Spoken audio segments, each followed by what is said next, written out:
All right, good evening, everyone, and welcome to our October Grimsby Heritage Advisory Committee. It's great to be here. We will start with a land acknowledgement. The Niagara region and Grimsby are situated on treaty land. This land is steeped in the rich history of the First Nations, such as the Haudenosaunee, the Haudenosaunee, and the Anishinaabe, including the Mississaugas of the Credit First Nation. There are many First Nations, Métis, and Inuit people from across Turtle Island that live and work in Niagara today. The regional municipality of Niagara and Grimsby stands with all Indigenous peoples, past and present, in promoting the wise stewardship of the lands on which we live. Thank you. And now on to our disclosure of pecuniary interest. Okay, moving forward then to the approval of the agenda. Can I have a mover for September's agenda? Brian, are we just gonna do a switcheroo every time? Okay.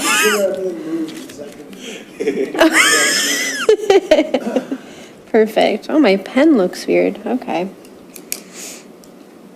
Ask for a lot of recorded votes. Fair. All right, we have that moved. So the resolved then that the October 10th, 2023 Advisory Committee agenda has been approved. All in favor? Thank you. Thank you. Next up, we have our minutes, our previous minutes from our September 12th meeting. Anyone want to move that one? We're going to head over to Councillor DeFlavio for that one. Okay, and we have a note, it looks like. Through the chair, I just wanted to update the committee that because of the Truth and Reconciliation Day, council decided to not have their meeting on October 2nd to honor the day. So because of that, the working groups have not yet gone to council for approval. So I just wanted to give an update on that. Thank you. Okay, so it sounds like for news on our working group, we'll have to wait for the next meeting then. Okay, now do I have a mover? Still Councillor DeFlavio for that one. Resolved then that the Grimsby Heritage Advisory Committee minutes of September 12th, 2023 be approved. All in favor? Thank you.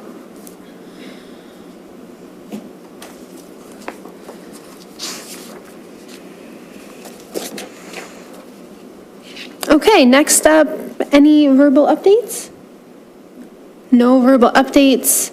All right, we'll head over to reports then, I guess. Our first report will be presented by Bianca on the Heritage Restoration Grant Program and consideration of options. Go ahead. Thank you, through you, the chair. So the purpose of this report was to provide the committee with an update following the ending of the current heritage restoration grant program offered through Niagara Region and the town of Grimsby. And in addition to that, it was an opportunity to discuss some of the opportunities for new incentives to support our heritage homeowners. Currently, the Heritage Restoration Grant offered by the region and the town was one of their Smarter Niagara incentive programs. This program provided funding to our property owners, our designated property owners, and this was implemented in the town as a pilot project in 2013. So currently the program was a matching grant with equal parts coming from the town and the region, up to a maximum of $30,000. And so the program is currently coming to an end officially in October 2024, but no applications will be received by the region after October 2023. So we did get one of our grants in time for that deadline, and we still had 2 active grants. So in total, we have 3 grants still active with the region, and those need to be completed by October 2024. So staff will be overseeing the program for at least another year, but we won't be able to take any new applications. So as this program is now coming to an end, we wanted to recommend some opportunities, which included a new grant program, and then also we had talked about the tax incentive. And the intention of this report was both to update the committee and to ensure consideration is made during the development of the 2024 budget. Both of these programs still require some additional review, and a proposal will have to be put together. So that is currently being worked on by staff. So that's the update we have right now. Thank you. Yes, Councillor DeFlavio. Thank you, Chair, through you. So the intent is to have that report done before the end of the year so that we have something to look at for the 2024 tax season. Am I understanding that correctly? Through the chair. So we're looking at the programs right now. They're probably going to take some time to develop, but we wanted to make sure that this recommendation went forward, saying that consideration be made within the 2024 budget to include this program. So with hopes to have it in time for the budget, we're working right now with the finance department as well. They're pretty intricate, the programs, so we're just working on that end so we can give some options to council to consider for budget season. Okay, thank you. So are we looking at other municipalities and what's being done around the province and kind of trying to get a best practice, and learning from other people's successes and failures? Through the chair, exactly. So we've been benchmarking many municipalities. We're trying to get an idea of, what the average municipality is spending per heritage homeowner, and just, I know they all do it slightly different, so we can look at the options for that, and then decide like how much we would like to put towards incentives. Thank you. I'm happy to hear something's coming forward. I think it's important that we, kind of put our money where our mouth is when it comes to heritage. We're doing all these designations, which I think is terrific, but also we have to provide support for the heritage homeowners. Whatever that looks like, it might be, even if it's not a tax rebate, it could be that we decide to take a portion of the taxes from heritage homes and put it aside for heritage grants that people apply for. I don't know, but we need to do something and put something in place to make sure that we are not just supporting but promoting heritage on an ongoing basis. So I'd like to see something, whatever we do, it be a long-term thing where we make a decision and it's one that we stay with for a 5-year or 10-year plan so that we can actually see how it works out and give people a chance to plan around that. Because if it's year to year, my concern is always that, if you didn't apply this year and you kind of plan around next year and then it's gone, I want to make sure that it's something that we put in place for that is there for an extended period of time. So it gives people a chance to plan their restorations and do things over a period of time in a logical manner, in the way that people do renovations on their homes. People don't do it like today we're going to start and tomorrow we're going to finish. As you know, it's difficult to get trades that are able to do specific jobs and things like that. So I want to make sure that we have a long-term plan in place. Thank you. Through the chair, I just wanted to add that while we've been doing the designations, we've also been asking property owners what they would like to see from incentives. So we're also going to note that in the report, but it's exactly that. Like, some of these plans happen over time, and they felt it was nice to have that there, even in like emergency situations where, like, obviously repointing a masonry foundation for a heritage building is a lot more. So we agree these programs definitely need to be in place. So, but yeah. Thank you. And Brian, did you have your hand up? Yep. Through you, Chair. Agree with everything Councillor DeFlavio said there. I think this is a really important piece, and we talk about some of the barriers to, maybe some of the resistance to people having their homes designated is just the additional cost. It definitely adds up for the homeowners. A couple of questions here. So the feedback process, I see that you noted that there's been some feedback from the operators. Is there further consultation? And I guess part of the question I should state is how many people have you talked to so far? Is there plans to talk to more and kind of a broader consultation? Maybe I'll start with that one and then follow up. Through the chair, I know in the past when we introduced the program in 2013, we had introduced it as a pilot. So I think we would do something similar where at the end of the pilot, we ask for feedback on the program, what's working, what's not working.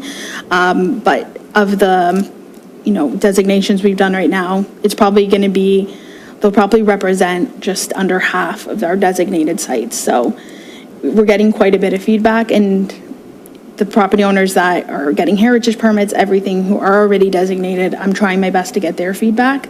But we definitely welcome feedback, and through the application process as well, we're hoping to get additional feedback. But I think a pilot would be a good way to launch it so that we can get feedback before the full program is established. May be helpful. Through you, Chair.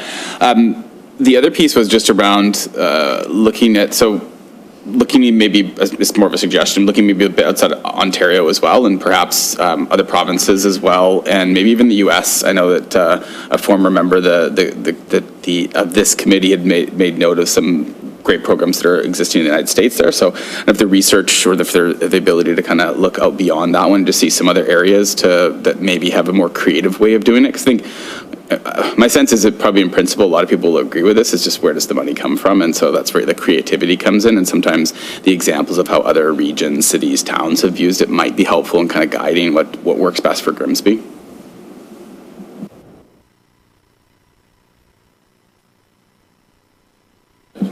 Yeah, thanks, Brian. We'll definitely note that. Thank you. Yes, thanks for that, Brian. And Councillor DeFlavio, go ahead. Thank you, Chair. Through you. From a regional perspective, is there any discussion of a replacement for the program? If you mentioned that and I missed it, I apologize. And it would be great to know the amount, because we did a tally a few years ago and it was more than $200,000, and I'm sure it's significantly more than that now, because we had a tally of what the town has spent, what the region has spent, and how much has been spent on these as a result of that, and the amount of money that was put into these buildings, considering the small amount that we put towards it, it was a huge return on our investment. So I'd love to see, now that we've got 10 years of data, if it's not, I don't want to make it a make-work project. If it's something that you can put together, if it's in a chart or something where you can put it together to let people know the impact that this program has had. And so there were two things there. So is there something else coming from the region? Any discussion of that? And how hard would it be to put together a quick report on how much has been spent and how much the town has spent over the years? Through the chair, I'd recommend maybe we do that benchmarking as part of an appendix, maybe for the proposal to council, because I think that's a really good point. Like, we have seen so much success in the community, and some attributes have really been preserved well and brought back from these projects. So I think that's definitely an appendix we can add to the report. I think that's important data. And as for the region, it sounds like they've allocated their money to something else. That's kind of the response we've heard from it, was that they've decided to allocate their funding elsewhere. So I don't know exactly where it went, but I can reach out to our colleagues there for more information, but that's what we've been updated at this point.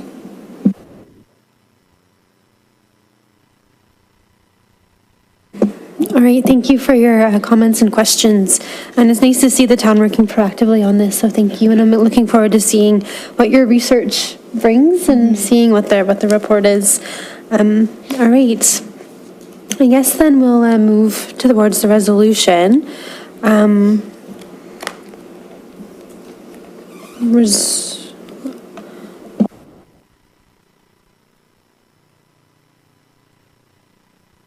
Sorry guys, I'm dealing with a little bit of jet lag right now, so my brain is not working as it should. But okay, so can I have a mover? Do I do that first? Okay. Councillor DeFlavio, thank you.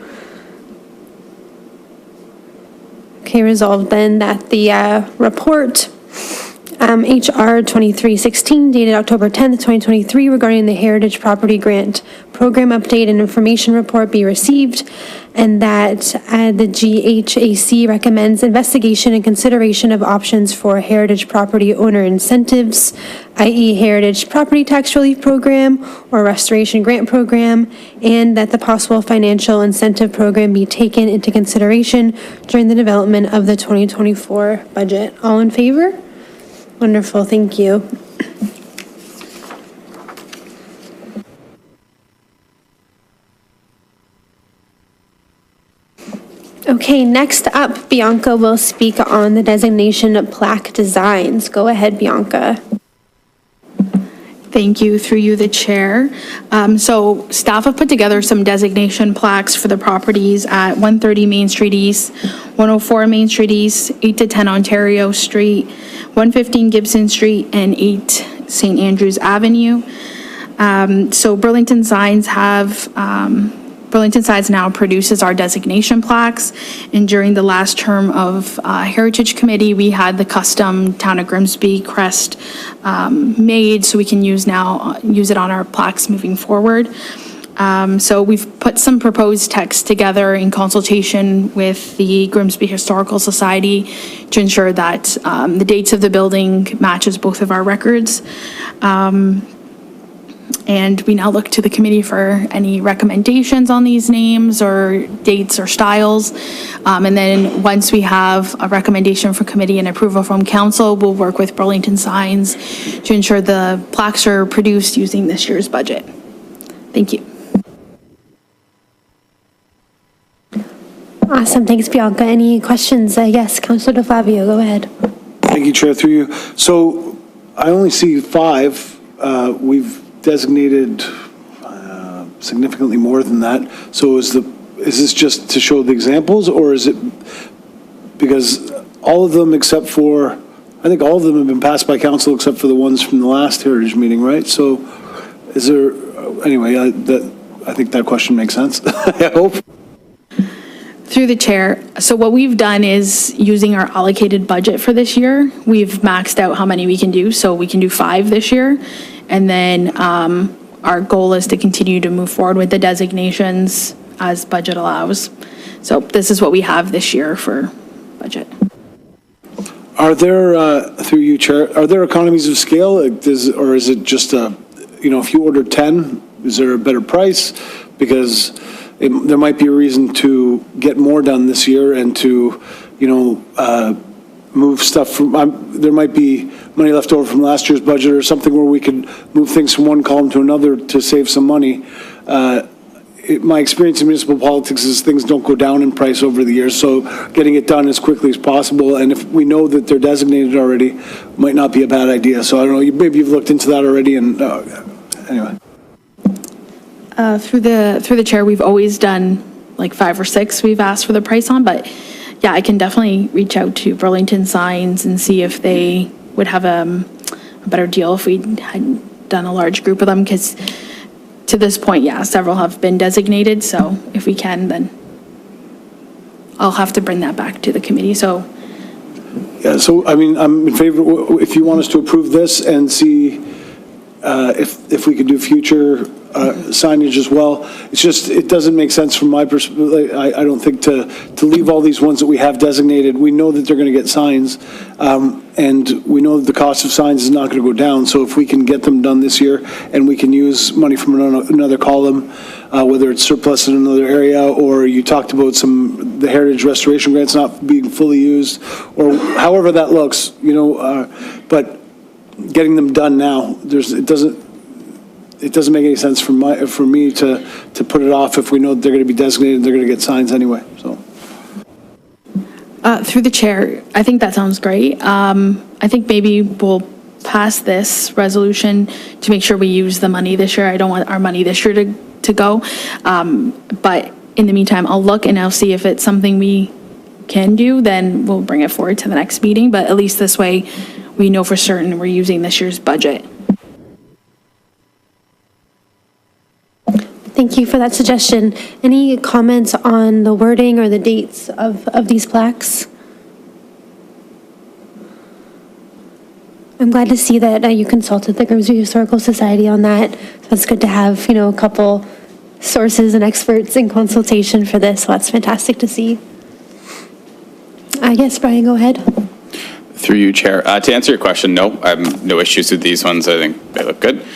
Just back to Councillor DeFlavio's question, do we know how many, so there's these 5 that are queued up to be designated. How many more in kind of waiting on the approximation? I don't need an exact number. I was more curious to know how many more we're waiting on right now.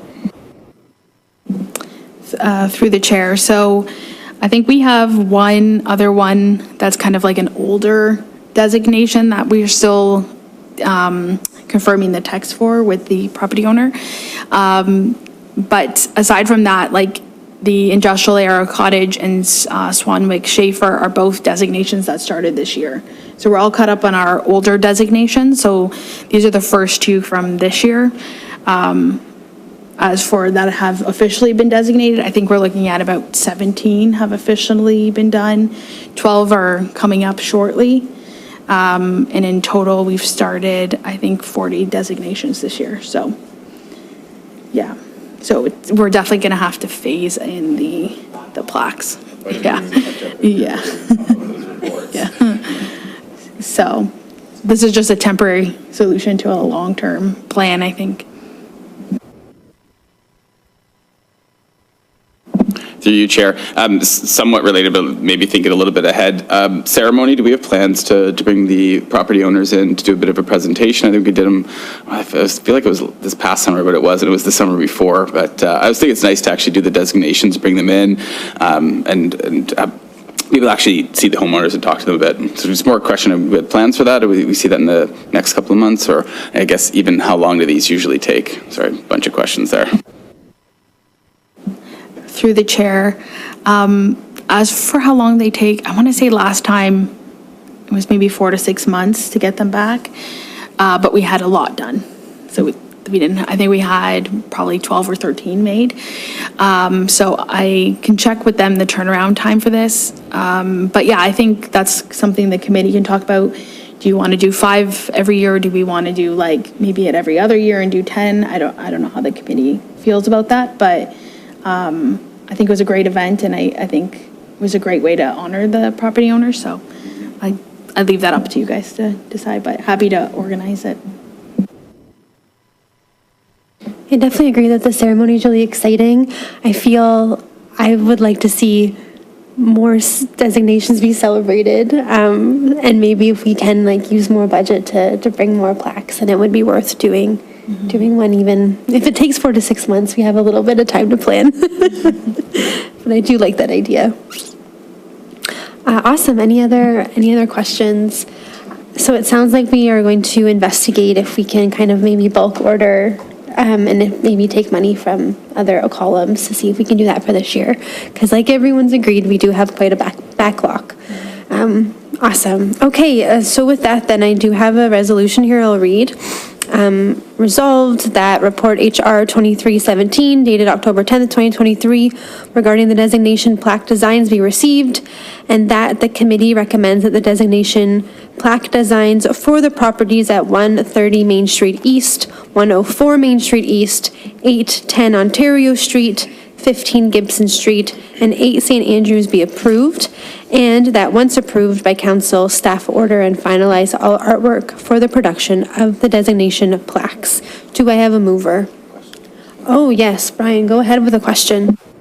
Through you, Chair. Sorry, just as you were reading, I was thinking of, Councillor DeFlavio makes a really good point about trying to look for surplus funds. Is this an opportunity for us to amend this as it goes to council, to have the extra piece put in about council considering whether there's surplus to be able to allow for more to be designated? Like, would that be appropriate here as a little add-on or amendment?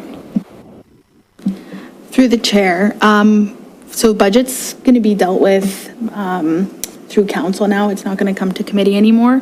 But we do have the designations which require notification that we're using the budget for.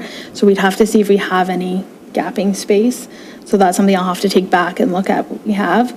Because a lot of the money was allocated to notifications and things like that that wasn't being used for other things.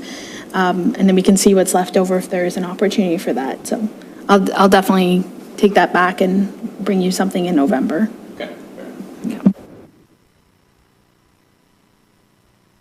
Okay, thanks for that question, Brian.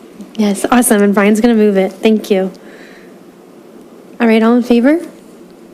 Great, thank you, that's carried. Okay, next up is our first of 3 designation research reports for the evening. We'll have Garrett speak on 25 Kerman Avenue. When you're ready, Garrett.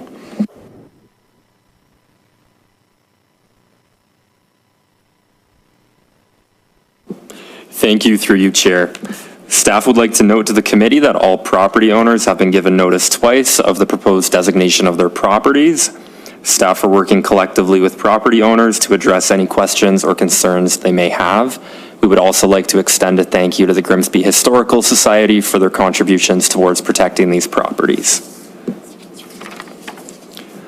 Staff recommend that the property at 25 Kerman Avenue be designated under Part 4 of the Ontario Heritage Act. Staff have concluded that the property has met 4 out of 9 prescribed criteria of the Ontario Regulation 906. The property meets the criteria for design and physical value because 25 Kerman Avenue is representative of the Queen Anne architectural style. Queen Anne style dwellings are typically 2+ stories tall, made from smooth red brick and occasionally stone with asymmetrical facades and intricate woodwork. The property meets the criteria for historical and associative value because 25 Kerman has direct associations with the Kerman and Smith families. In 1892, Herbert Kerman built the Queen Anne style dwelling at 25 Kerman Avenue. The property meets the criteria for contextual value because the property at 25 Kerman Avenue is representative of the scale, mass, and form of architecture introduced into Grimsby's landscape at the turn of the 19th century. The property at 25 Kerman is one of the first structures to be constructed on Kerman Avenue and provides a greater understanding of how the corridor evolved. Based on the assessment of cultural heritage value or interest and significant findings, staff recommend that the property at 25 Kerman Avenue be designated under Part 4 of the Ontario Heritage Act. Thank you. That's great. Thanks, Garrett. Any questions or comments? I guess Councillor DeFlavio, go ahead. Thank you, through you, Chair.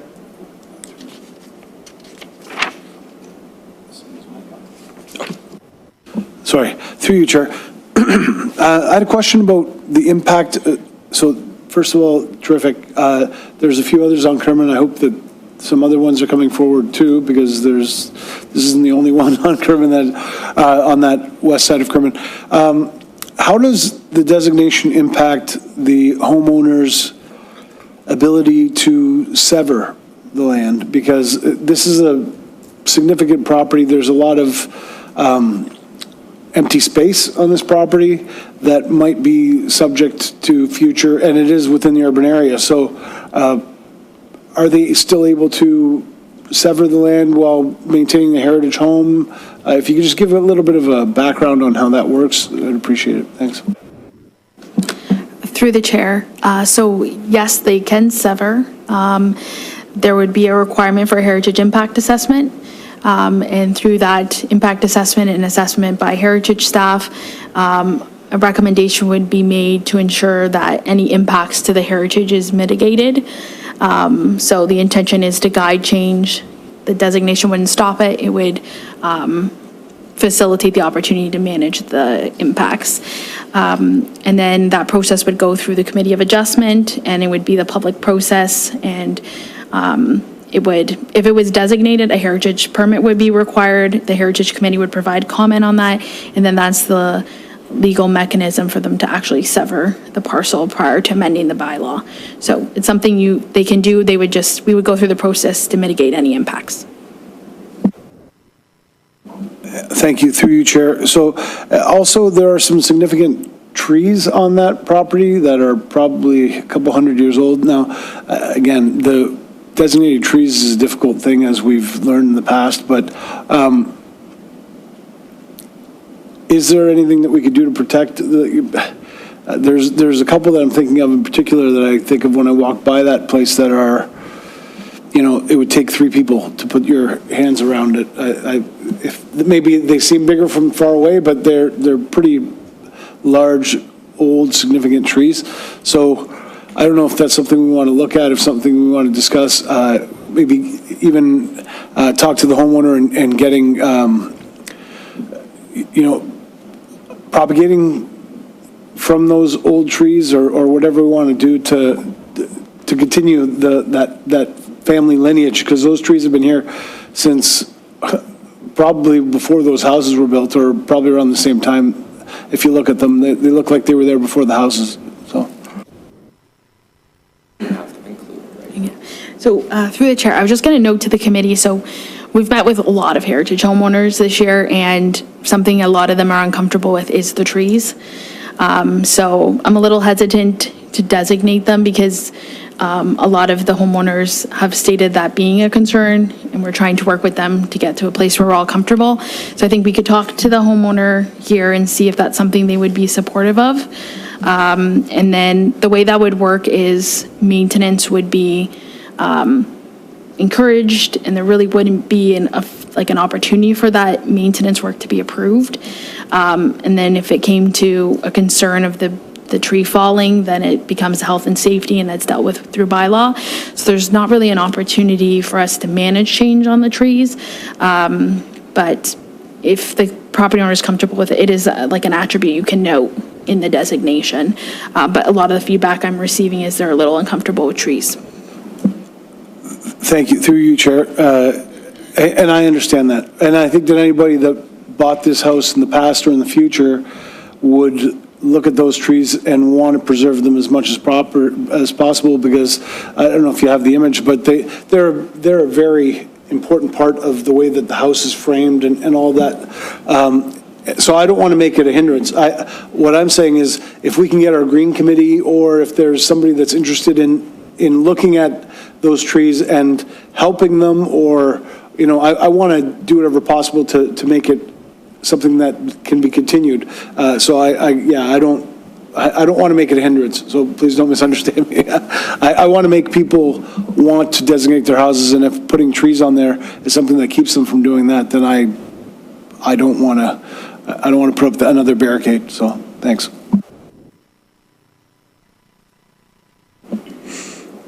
Thank you. Brian, did you have any questions? Okay, my question was just the name Melrose Gardens. Maybe I missed it in the report, but could you explain where that came from? Through you, Chair. Yeah, the name Melrose Gardens came from a historic newspaper clipping that we found on the property. So I believe there was a wedding held there stating it was held at Melrose Gardens, and using the name of the family getting married and through the ownership title, we were able to track that was the property. So it stated it was on Kerman Avenue. It just didn't list the specific address, but through checking the property chains of the surrounding properties, we were able to pinpoint it to this one. The origins of Melrose Garden, I'm not sure what it is, but it was really cool to have it in writing. Thank you.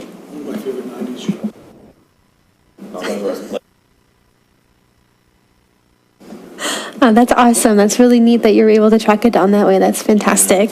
I also want to just note how there's multiple families that are associated with this house that are historically significant. Like, there's the Smith family, of course, but also like Jean Powell, who is so important to preserving Grimsby's history. And a lot of what we know of Grimsby's history today come from Jean Powell, and also Ruby Janet Powell, who clearly there's no relation, even though I really wanted there to be a relation.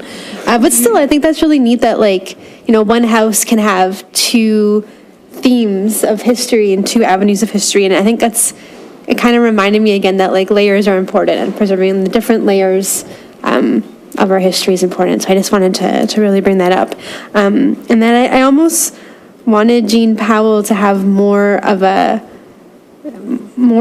an impact in the cultural statement of significance for that reason. I don't know if that's something we can do, but that's how narratives of history start, is in things like this, right? Where we can kind of bring those narratives. Well, if we start to write more and more about it, then it kind of becomes part of our cultural understanding of our history. So I don't know. I was just really pleased to see something about Jean Powell, who, you know, we don't really get much women's history here. So that was even just an interesting tidbit of information. So thank you for that. Yeah, go ahead. Thank you, through you, Chair. Yeah, I can speak to that a little bit. When we were doing the research on the property, Janet Powell lived at 129 Main Street West, Canterbury Cottage, and Jean Powell lived at 25 Kerman Avenue. Janet was the one who ended up reinstating the Grimsby Heritage Committee, or Historical Society, excuse me. And I believe that's actually how they met. And they did know each other, and they had a relationship, and they started some initiatives like Doors Open and things like that together as well. So we can definitely build out Jean's portion in the 906. Thank you. Thank you. Yeah, I think I'd like to see that again, because once the stories get told, they get told over and over and over again, and that's kind of how we build our narratives of history. So I think if we can start here, then maybe that story will become more a part of the fabric of our Grimsby's history. So thank you. It's awesome. Brian, did I see you had your hand up, or was I? Okay, thank you. Any other comments or questions? Okay, awesome. I think that's it for on my end. So we'll go to the resolution here. A resolve that 25 Kerman Avenue be designated under Part 4, Section 29 of the Ontario Heritage Act, and that a notice of intention to designate be issued in accordance with the Ontario Heritage Act. Do I have a mover? Brian, thank you. All right, all in favor? Perfect, thanks. And that's carried. We'll move on to our next research report, 127 Main Street West. Go ahead, Garrett.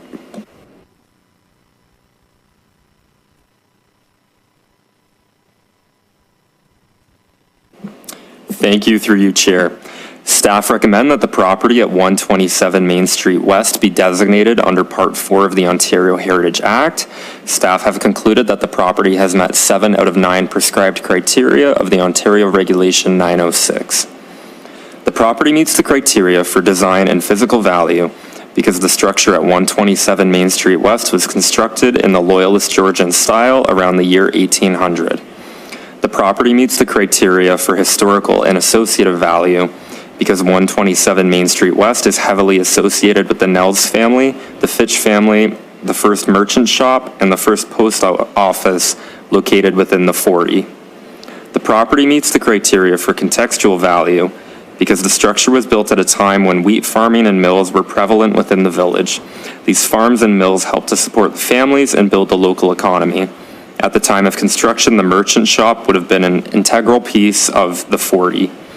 Staff would also like to note from the property owners who are supportive of the designation, we've received some new interesting information about the property. To their knowledge, the structure was built from rejected shipboards, and it was initially located up near the top of Gibson Street and acted as the granary for the Nels grist mill. And when the grist mill was no longer in use, the house was rolled down 40 Mile Creek to its current location. The foundation for the house was hand dug in the 1940s, and the home is listed as one of the 100 oldest buildings in Canada. The property owners also completed an addition on the back of the house, and they used materials from, I believe, the 1790s. Yeah, the full addition was built using the 1790s building from, I think, Flamborough. So, really interesting layer they've added. Based on the assessment of cultural heritage value or interest and significant findings, staff recommend that the property at 127 Main Street West be designated under Part 4 of the Ontario Heritage Act. Thank you. Awesome, thanks, Garrett. And that's really interesting additional stories.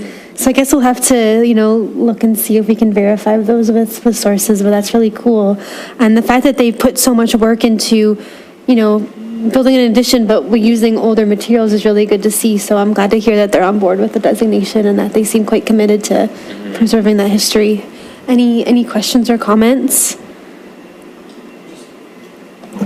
The watercolor of Main Street, I thought I'd seen every one of these. So you guys keep pulling these things out that I've never seen before. Where is that original? Because I would like to see that watercolor. I've never seen that painting before. Sorry, it's an addition to what great job in the report and all that, but the watercolor looking west on Main Street of St. Andrew's Church, the carriages in the snow, I've never seen that, and I thought I'd seen every old painting of Grimsby, so I'm just curious where I can go see that, because I'd love to see it in the gallery or on display somewhere. Through you, Chair. We'll have to double check the sources, but I believe it came from the Toronto Archives. And it did have the artist listed. They did a couple scenes within Grimsby. There was another one in front of St. Andrew's Church as well. I can find the source for that, for sure. Thank you. I don't want to be that guy, but as a history teacher, I don't see any footnotes in these. I would have just looked at those and not asked you any questions.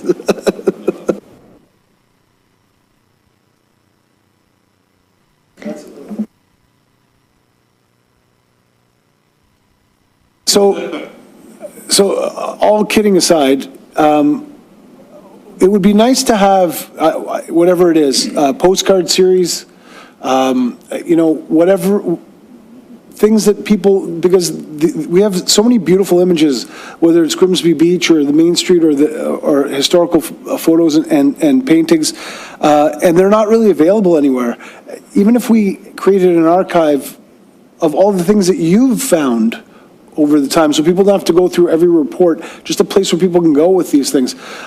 It would be terrific. It would just be a great source for kids. And we've talked about bringing back the Heritage Art Contest for kids to look at as for inspiration. All of these things. When I see Main Street West with all that snow and St. Andrew's Church with a wooden fence in front of it, when I know there's a stone fence there now, it's just,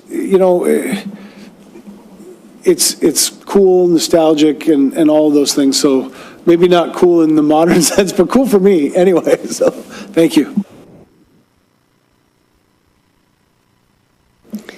Absolutely. I would love to see that source too, because I agree. That was a new painting for me, and it was really magical. It was a very nice landscape, snowy landscape, picture perfect. All right. Any other comments or questions with this one? Yeah.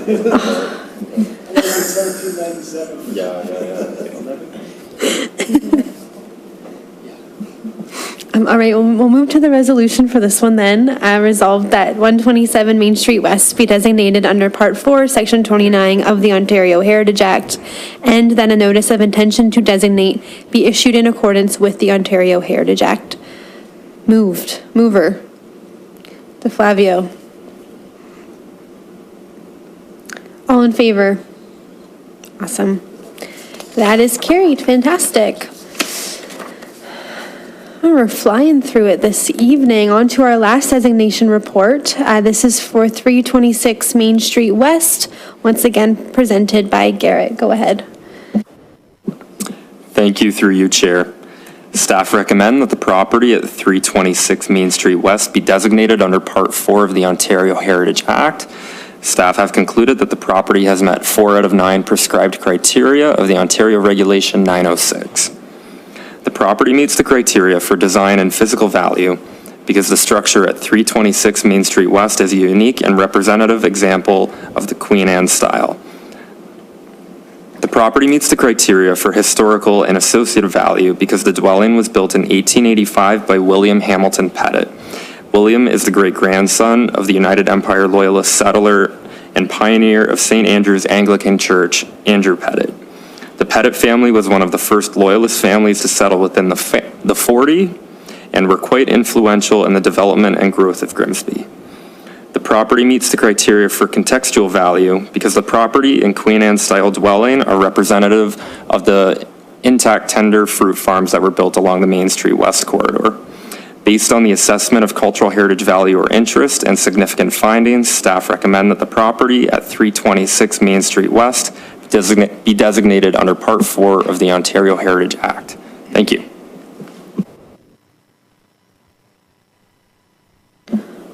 Thanks, Garrett. Questions or concerns from the committee? Brian, go ahead. Through you, Chair. Thanks. Another great report here. A couple of things. I'll maybe ask them in 2 different chunks here. The first one was on page 17, figure 14, it looks like an article, Grimsby Archives there, that talks about Losani Homes restoring that one. Maybe clarity from, I think in the list of ownership, it said 1964 was the owners. Do we just know what time, is this home owned by Losani? Is it set for development? And just timeline, I couldn't really match up the timeline around, maybe I'll let you respond to that. I think you kind of know where I'm going with that. Yeah, I could probably respond to that. So when the Westbrook Nurseries property was developed, this was part of that property, and we required them to maintain, to keep the house rather than demolish it.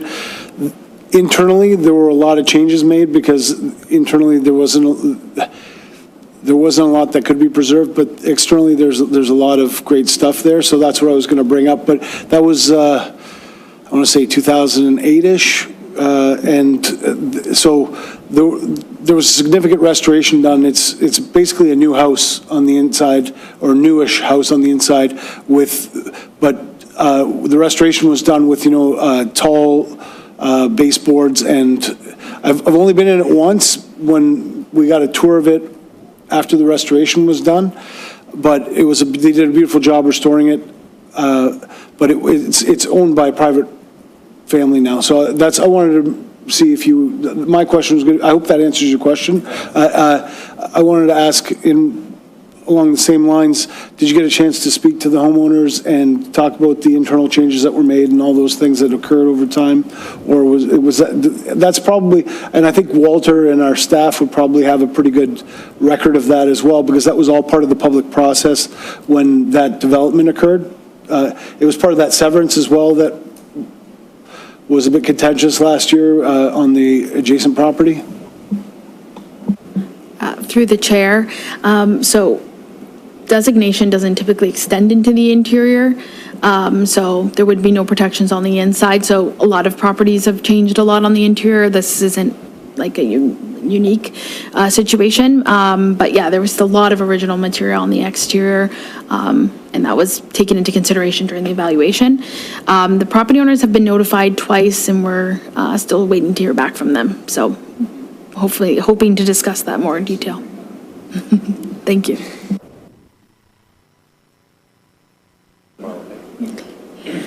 Thank you. And Brian, you said you had a couple questions.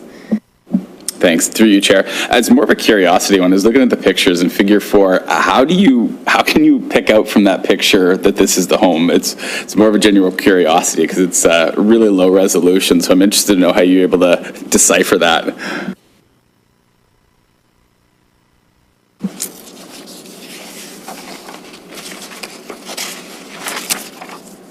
Thank you, through you, Chair. Yeah, so that's using the Niagara Navigator mapping website. So what we do is we get an overlay of today's imagery, and we can go back and it will overlap where the image is. So usually the tree canopy has changed a lot, and in some years you can't even see half the buildings because the tree canopy is so dense, but we use Niagara Navigator to transfer that imagery to the historic ones. Thank you.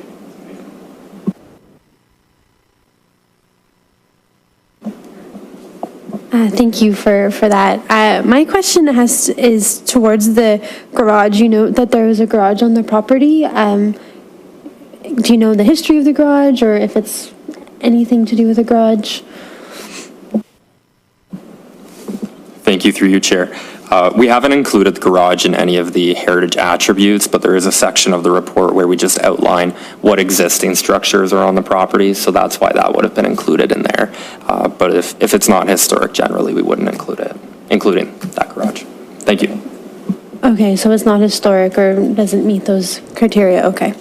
All right, that was just something that I noted. I did note, though, that sometimes, especially for these Main Street West designations, we tend to put the setback of the building in the designation, but I noticed that wasn't included, or maybe I missed it. Would that be something that we could consider including? Because I know that that's something we've talked about for the cultural heritage landscape of Main Street West in particular.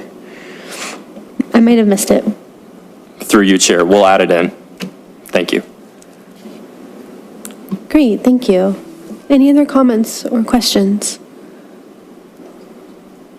Okay, that's great. Another really cool one. And I know that turret, it was kind of cool to see that was in the historic images as well. That was, that was kind of, again, another great report. Okay, if there's no other comments or questions, we will move on to the resolution. Resolved that 326 Main Street West be designated under Part 4, Section 29 of the Ontario Heritage Act, and that a notice of intention to designate be issued in accordance with the Ontario Heritage Act. Do I have a mover? DeFlavio, thank you.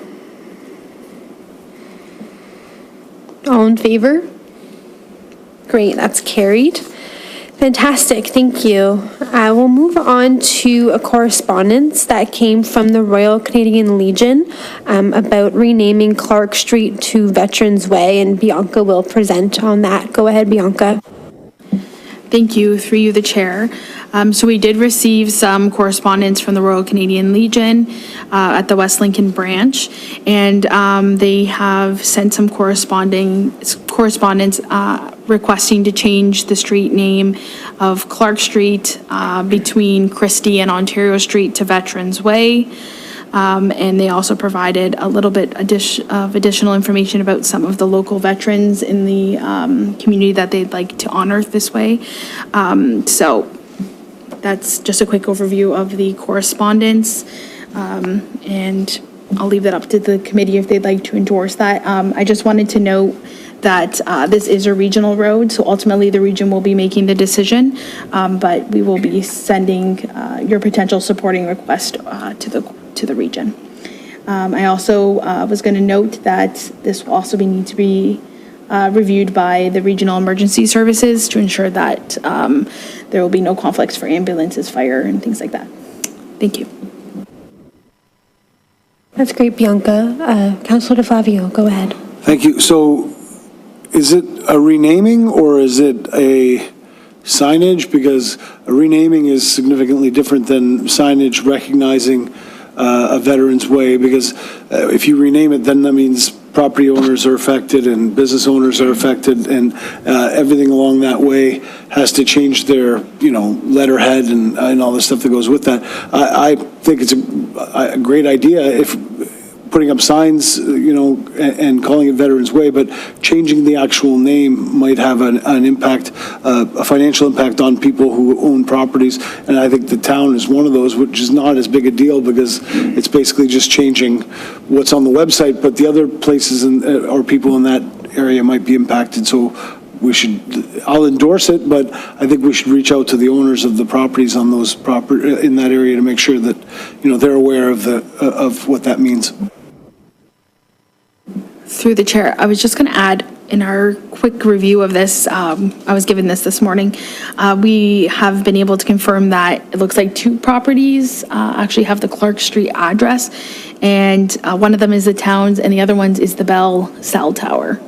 So we should be okay, but we could note that as well, but I think we're okay that way. Thanks. Yes, glad to know that we looked into that. That's fantastic, and nice when it is easier in that regard. Ryan, you had your question as well? Through you, Chair. I think it's a great idea. My only kind of question or thing, in addition to, of course, checking the addresses, which it sounds like we're good on, is just the history on the name Clark. Before we go and change the name of the history on Clark, is there a way for us to figure out through, oh, you got it? I knew you were going to ask. So good. Awesome. I love that when you anticipate my questions. I'm going to let you talk. Through the chair, I knew you were going to ask that. I literally I was like, where's the book? Brian's going to ask about Clark. Yeah, so I brought the street naming book, and it sounds like Clark owned the original land that the street was on. So that's the associated history. I'll pass that down to Brian if he wants to see it. Through you, Chair. Thank you, Bianca. That's awesome. I'm going to take a look at this in a sec. I'm looking on Google Maps. So Clark Street, I know the section of Clark Street they're talking about is between Christie and Ontario. It does extend along, and then it looks like eventually just becomes the South Service Road after Nels Road. Is there any impact of trying to split it? Like, is that, I don't know anything about this stuff, but I guess that's just that section they want because it's close to the Legion. Anyways. Through the chair, so ultimately that's going to be, I think, something the region's going to have to evaluate. So ultimately the region will do that assessment. So at this point, we'd just be endorsing the idea of it, and then they'll see if it's actually something that's possible. Yeah. Awesome. Those are really great questions, and glad to hear that we've done a little digging into this possibility. And I think it's great, that road leads into the Legion, so it makes sense in a lot of ways, and it's, really great to honor our veterans in this very tangible way as well, that goes beyond November 11th. Fantastic. So I have a resolution in front of me. It says resolved that the Royal Canadian Legion correspondence be received and that the GHAC endorses the name change subject to staff review of the change in consultation with the region and regional emergency services. Do I have a mover? Flavio. All in favor? Fantastic. That's great. So that will be carried. Wonderful.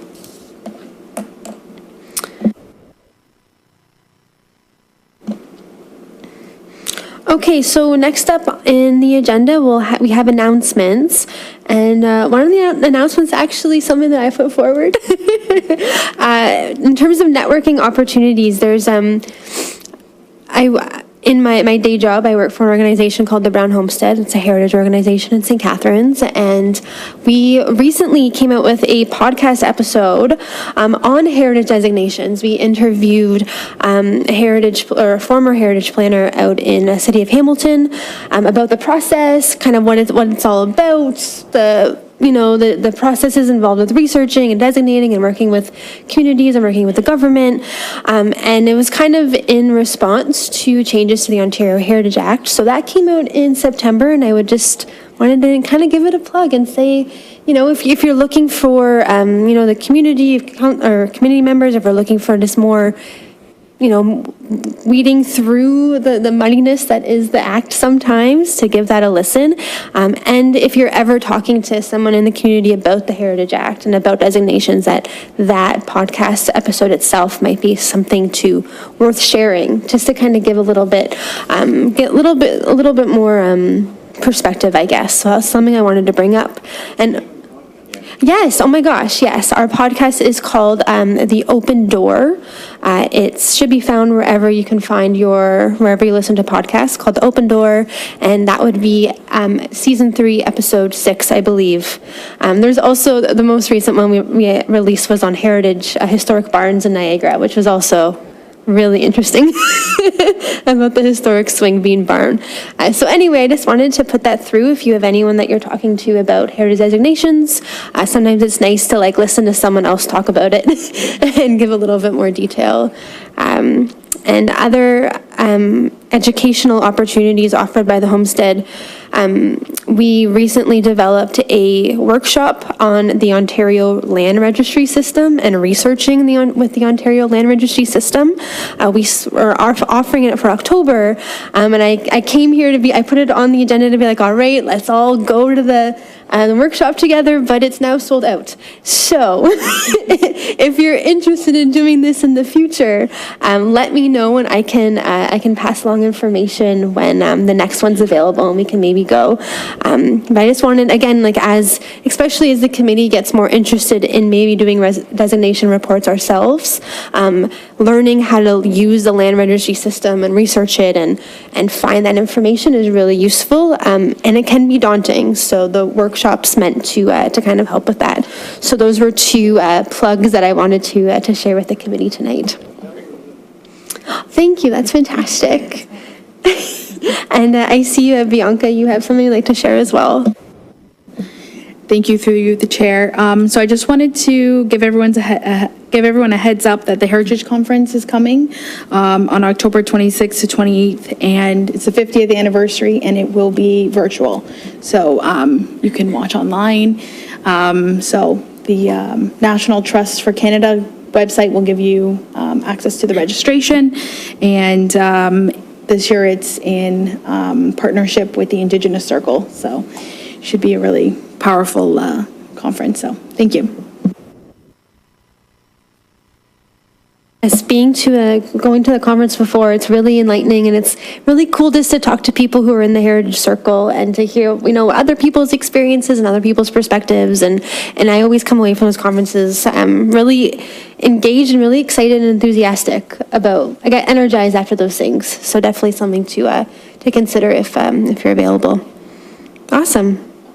Okay, I think with that then, we can adjourn this evening's meeting. Thank you everyone for joining, and we